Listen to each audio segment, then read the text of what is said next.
The Russia-Ukraine conflict has stretched far longer than most experts had previously analyzed.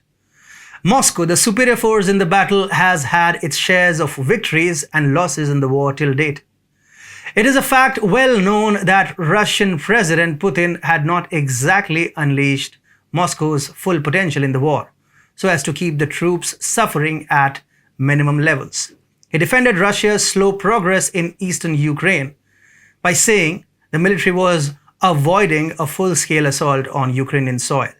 However, it seems like the Russians are done beating around the bush. Major developments have taken place in the east and southern regions of Ukraine over the past week.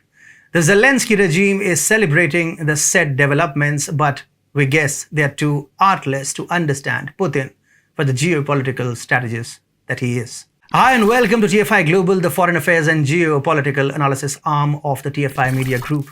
I'm your host Atul Mishra, and if you haven't subscribed to the TFI Global channel yet, hit the subscribe button and press the bell icon to receive all the latest updates. Let's begin. Ukraine's President Volodymyr Zelensky has said that the Ukrainian troops have liberated dozens of settlements and reclaimed more than 1,000 square kilometers of territory in the Kharkiv region in the east, as well as in the Kherson region in the south over the past week. The Ukrainian military said it has advanced nearly 50 kilometers through that front after an assault that appeared to take the Russians by surprise.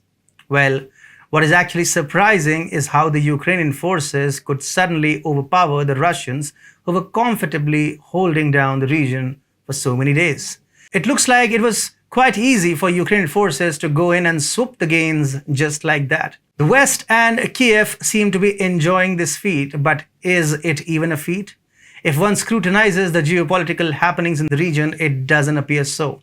It would not be the first time that Putin would employ the distraction factor to get what he wants. Russian armed forces previously attacked from the north towards Kiev and from the south towards Odessa. It was a pure strategy from Putin, as their main goal was the liberation of Donbas. Russia's plan was to divert Ukraine's attention and scatter its troops and arms. Once scattered, it became much easier for the Russians to occupy Donetsk and Luhansk.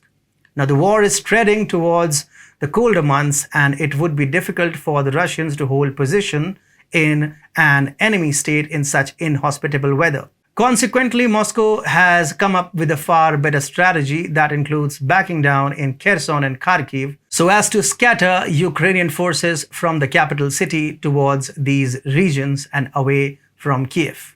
Once the Ukrainian forces retake these areas, they would surely deploy permanent bases to defend the lost cities. However, the ramped-up defenses in exterior regions would weaken Kiev, which would then be ripe and ready for the taking.